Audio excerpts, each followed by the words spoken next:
I started working from home for most of my week about 3 years ago, a year or so before the pandemic. It was not an easy transition for me, and I'd say it took me about 6 months to get into some kind of a consistent schedule. When it goes right, I can't imagine working any other way, but when it goes wrong, it's difficult to know where the workday ends and where non-work life begins. In this episode, I'll cover my top 6 tips to stay productive and get healthier while working from home.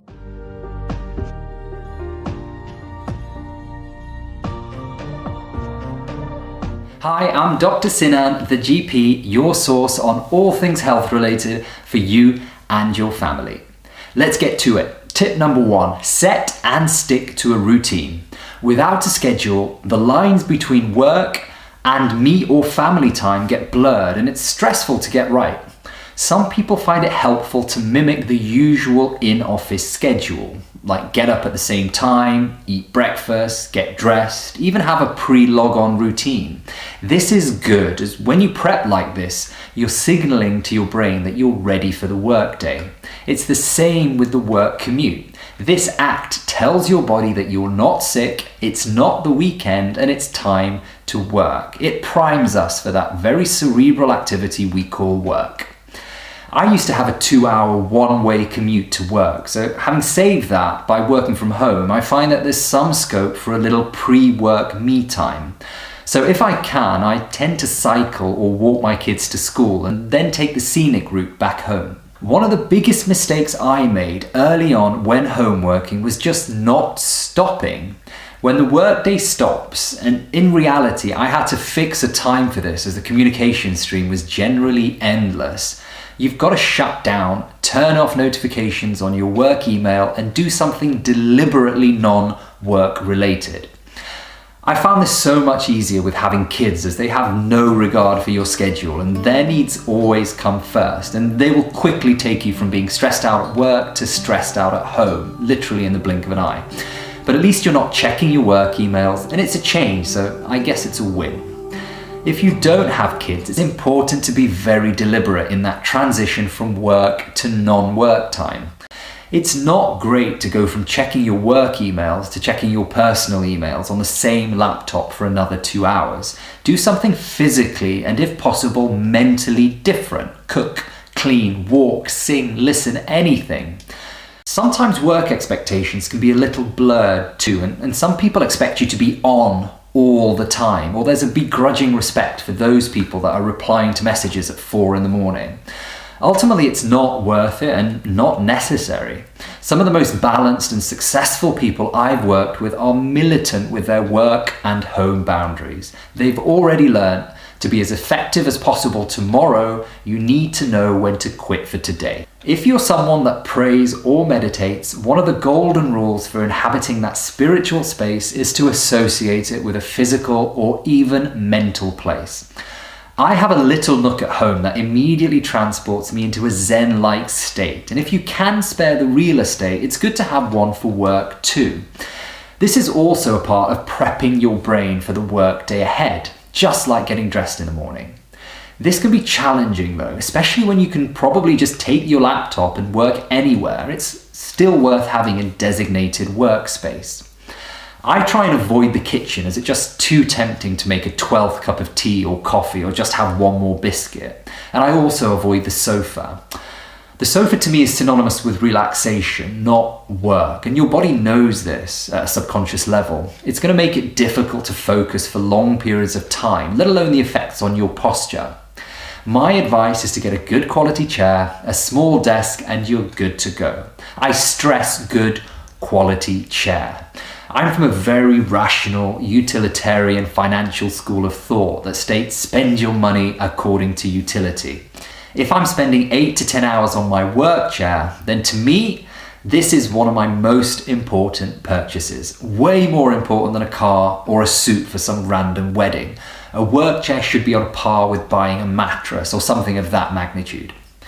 I actually spent more money on my work chair than I did on my sofa, but trust me, your back will thank you later, and also I find the psychological challenge of sitting at my desk disappeared as soon as I bought a chair that was both incredibly comfortable and supportive. One thing that I do to really separate my workspace from the rest of my home is to give it a distinctive smell. I use diffusers to train my brain to get into work mode quicker when I can smell my work smell. By the way, this isn't a euphemism for not showering. My work smell is citrus. It's refreshing, sharp, and it switches me on. The only downside now is I can't have a lemonade without thinking about spreadsheets. Setting up your workspace in a productive and health-conducive manner is not that difficult, but I see at least 50% of people on my video calls doing it wrong. One of the commonest muscle problems I see in clinic are back and neck issues due to a range of posture-related problems. I'll be doing a video on this shortly, as it's something I've suffered a lot with, and I think most of us do too. Give yourself a break. Following on from the last point, breaks are important, not just to relieve strained back, neck, eye, wrist and hand muscles, but also to recuperate. Recuperate in the truest sense of the word. How many times have you been at a meeting or on a call and you'll be there, but you're not really there? You're not present, not engaged, not concentrating. You're just there. You being there is no good to you or your team in the short and long run. So this goes back to my first point. We need a schedule. Most of us will find it difficult to stretch 5 minutes every half an hour, but most of us can take a mid-morning breather or a good lunch break and an afternoon timeout. That's enough. Know they're there and use them well. Grabbing a coffee is fine, but I often find that although I'm not in front of my computer, I'm still thinking about work, and this is the point of a break. We want to switch off just for a little bit. So I find I need to do something a little more bracing to feel energized. For example, I have 2 different workouts, a 5-minute one and a 10-minute one. It gives me a quick dopamine hit and helps me process information much better. Sometimes I put the laundry out, I walk in the garden barefoot, or go to my spiritual sanctuary for a bit of R&R, or I'll call my friends or family and shoot the breeze, or just prep some food for dinner. These are things that work for me, but I guess the point is it pays to be proactive in our breaks. On a good day, I find that I can do all my exercise, all my calls, the family dinner, and a whole heap of mindfulness before the work day is out. And my work is a whole lot better for it too. Win-win. Talking about breaks, the ultimate break is sleep, and this is one of the main things that takes a hit when you're working from home. We often think, oh, I've got no commute tomorrow, I can afford just one more episode or just one more Instagram story, it'll be fine. Have you ever seen what happens to a child when you deprive them of sleep? Groggy, cranky, awful eating habits, just exhausted. This is exactly the same as adults. Having a consistent sleep schedule and getting over 7 hours is the difference between A game and chronic fatigue. In an ideal world, you'd have a coffee at mid-morning, a healthy tuna on rye with kale smoothie at lunch and some berries for a PM hit. In reality, we're grazing from an endless buffet of whatever we can get our hands on, and it's not usually carrot sticks and guacamole. I've definitely suffered with this, and I have a few tricks up my sleeve that prevent me from grazing and binging, basically just eating mindlessly. Other than having a defined schedule, my main hack is actually to practice time-restricted feeding. I don't eat any food when I'm working until about 6 p.m. at night, apart from maybe a couple of black coffees during the day. So no food all day till the evening meal. I usually do this every weekday, and it's been a game changer. I combine this with using one of my breaks in the day to prep something for dinner that I really want to eat. I find it quite comforting to know that I've got something to look forward to, and it's a great way to do something tactile in your break and practice some delayed gratification too. One other important factor is water intake. A lot of people are obsessed with being hydrated.